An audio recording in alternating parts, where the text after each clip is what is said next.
Existe um filme que moldou a comédia americana nos anos 80, que misturou efeitos especiais com humor absurdo de um jeito que ninguém tinha feito antes. Gerou música, gerou brinquedo, gerou continuação, gerou reboot, algumas cópias mal feitas, mas ainda assim, continua sendo reverenciado ainda hoje. Mas a história de como esse filme foi feito é quase tão maluca quanto o filme em si. Hoje eu vou contar para você a história por trás do filme Os Caça-Fantasmas de 1984. E já deixa seu like que isso ajuda muito o canal. Vamos nessa depois da vinheta. Cinema, filmes, séries e muito mais. A sétima arte é o que a gente traz.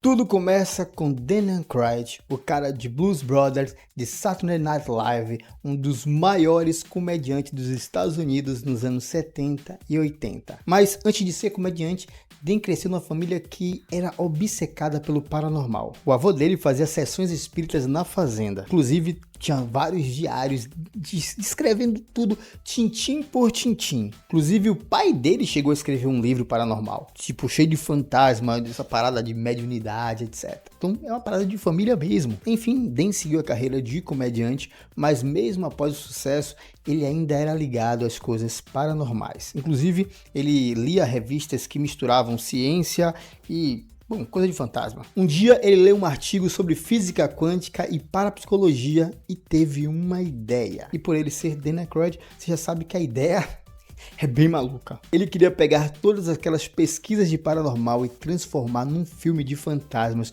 no estilo das comédias pastelão dos anos 40 e 50.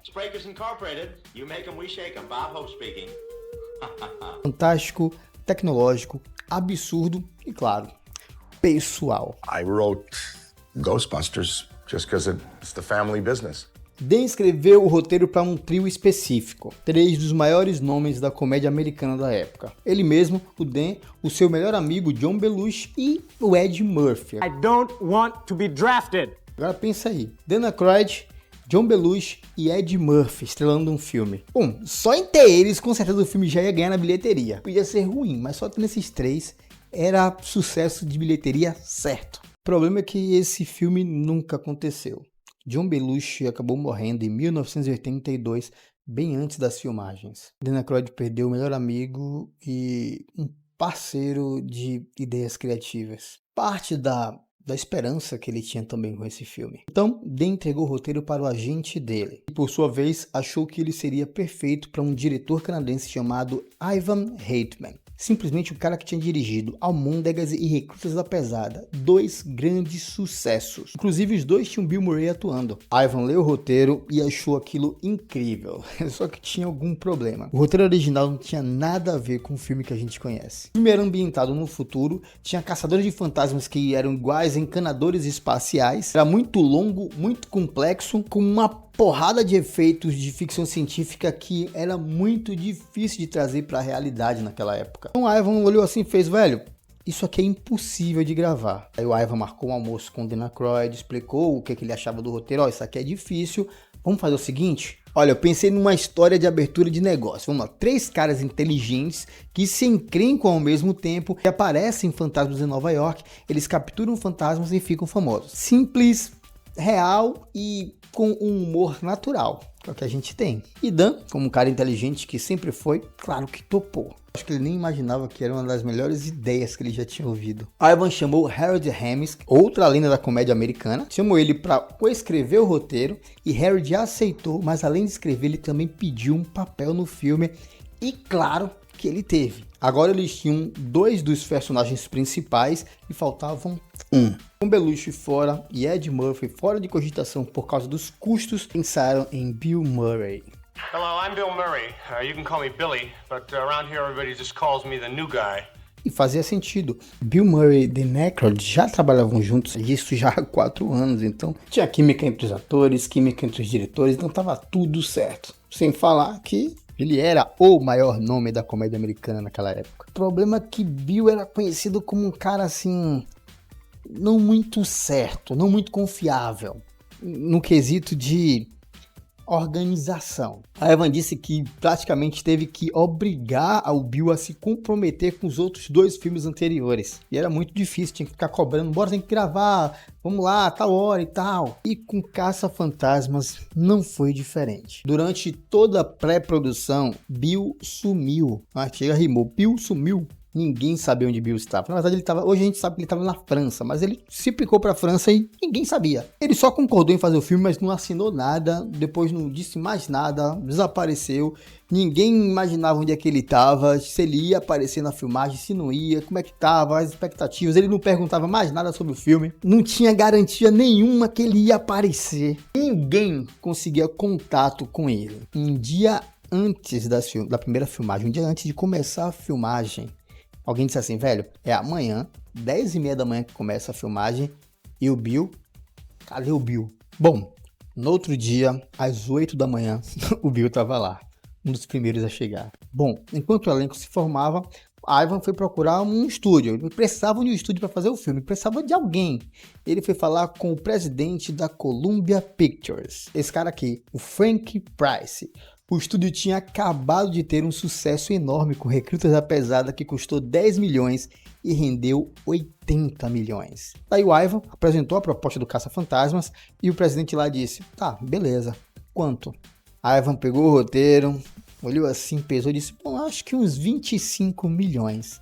E o Frank disse, tá, fechado. Simples assim, 25 milhões negociados em uma conversa, um bate-papo. Tô falando de 25 milhões na década de 80. Já não é pouco hoje, imagine naquela época. Só que, bom, nada vem fácil, né? O Frank disse o seguinte, beleza, 25 milhões na sua mão, quero produzir esse filme, mas tem porém. Eu quero o filme para daqui a 10 meses. Eu quero soltar ele no início do verão. O acordo foi fechado em maio de 83. Eles queriam o filme para junho de 84. E aí, vocês conseguem em 10 meses? A Ivan disse, claro, oxi. Fácil, deu uma de brasileiro, que o brasileiro é bem assim, rapaz, a gente entrega, pô, não sabe nem como é que vai fazer. E foi exatamente isso, eles não tinham nem o roteiro pronto. Ai meu Deus, eles não tinham nem noção do que iam fazer com relação aos efeitos práticos ou efeitos especiais. Naquela época os efeitos especiais eram escassos, mas enfim, conseguiram dinheiro, conseguiram um estúdio para poder produzir o filme, então tudo ok.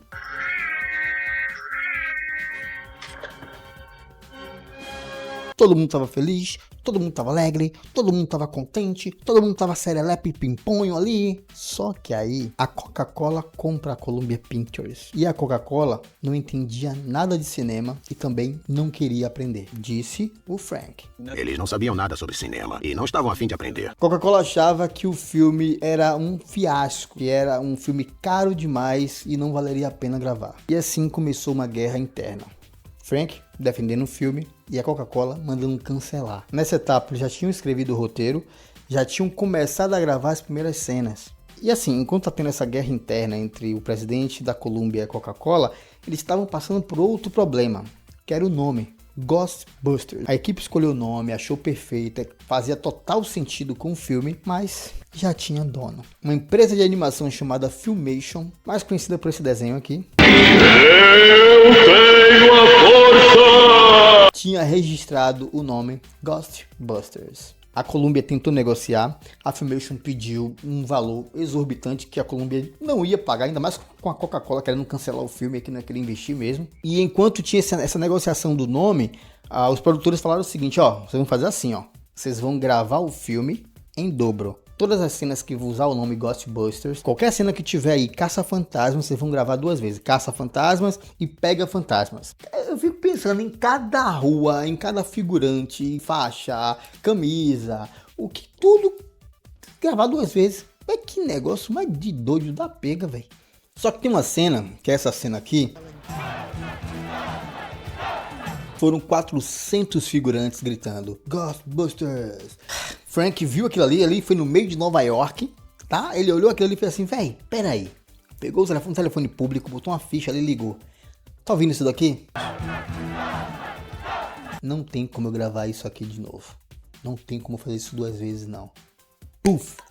A partir dali eles tacaram o dane-se e disseram, o nome vai ser Caça-Fantasma. O problema do nome a gente vê depois, mas o nome vai ser esse aqui.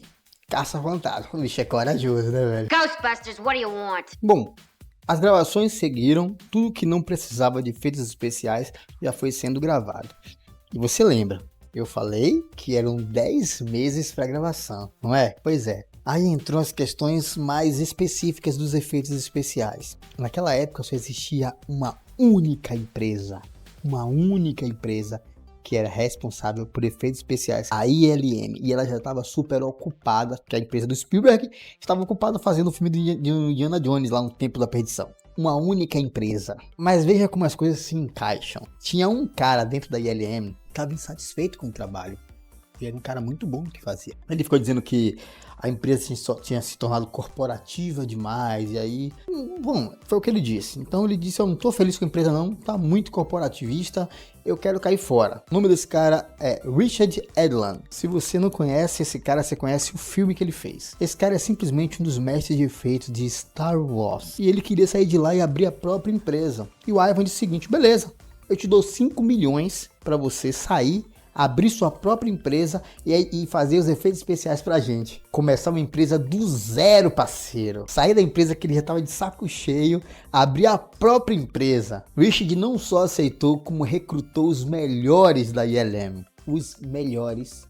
E criou a sua empresa, a Boss Film. Isso especificamente para fazer caça-fantasmas. Como é que umas coisas se encaixam? Quando tem que dar certo, dá, velho. Obrigado, Deus! Simplesmente uma empresa criada do zero para fazer quase o impossível, porque o filme estava num prazo quase impossível. Bom, um detalhe sobre essa questão dos efeitos visuais é que o Ivan, a galera lá da produção, queria que o Geleia, o fantasma queridão, tivesse a cara do Belushi, porque seria uma homenagem a ele. E eles tentaram fazer isso graficamente, tentaram fazer isso com efeitos práticos, tentaram o máximo e não conseguiram. Não conseguiram chegar no resultado igual ao Belushi. E eles estavam já, não tem mais como a gente tentar fazer isso porque o tempo tá acabando. Vamos entregar aí do jeito que tá. Entregaram. Quando eles olharam o Geleia, falaram, meu Deus, tá a cara do Josh, bicho. É o Belushi aí. Então, as coisas estavam indo muito bem. Isso tudo ainda estava acontecendo a guerra com a Coca-Cola e com o nome, mas...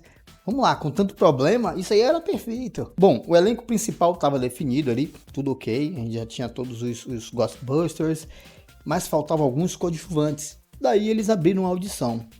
E quem é que aparece lá?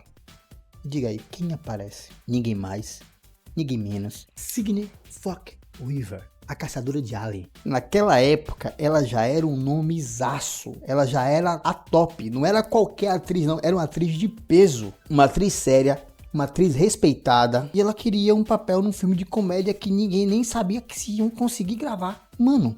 Bom, o Ivan conta que ela foi fazer o teste. Em um momento da audição, ela disse que seria legal se ela fosse possuída por um fantasma e virasse um cachorro. Ela ficou de quatro, começou a rebolar. E o Ivan, todo mundo ficou de cara e contrataram ela. Eu sei que você tá pensando, ela foi contratada porque rebolou, ela era uma gata, não sei o que. Não, parceiro. Porque além dela ser uma atriz de peso, ela simplesmente mudou o roteiro. A ideia dela de ser possuída não estava no roteiro, não. Aquela cena que ela vira um cachorro se encaixava perfeitamente com a ideia do roteiro e da chave do porteiro. Que eles tinham feito no roteiro, e eu não comentei isso, mas é bom lembrar, eles tinham colocado isso no roteiro, mas não faziam ideia de como fazer sentido aquilo.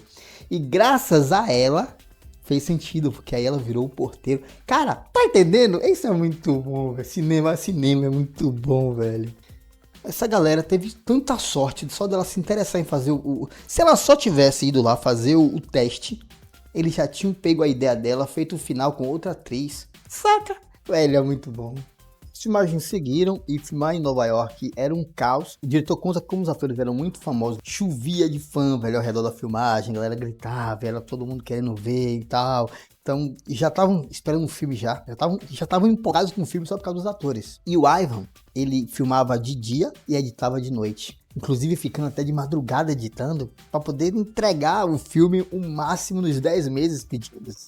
O prazo não perdoava. E no set, mais uma vez ficou claro que Bill Murray era Bill Murray. É outro nível. O cara improvisava constantemente. Linhas inteiras que entraram no filme final foram inventadas na hora. Qualquer cena em que tivesse um tom cômico e com Bill Murray na cena, foi ele que improvisou. E o Ivan O Aiva só agradecia e mandava seguir. Por 2 motivos. O primeiro é que não havia tempo de cortar e fazer outra cena. Inclusive, a maioria das cenas ali foi feita em um take só, porque não tinha condição de ficar fazendo take e repetindo. Segundo, quando o Bill Murray estava em cena, não tinha erro. O cara fazia, dar risada e acontecia.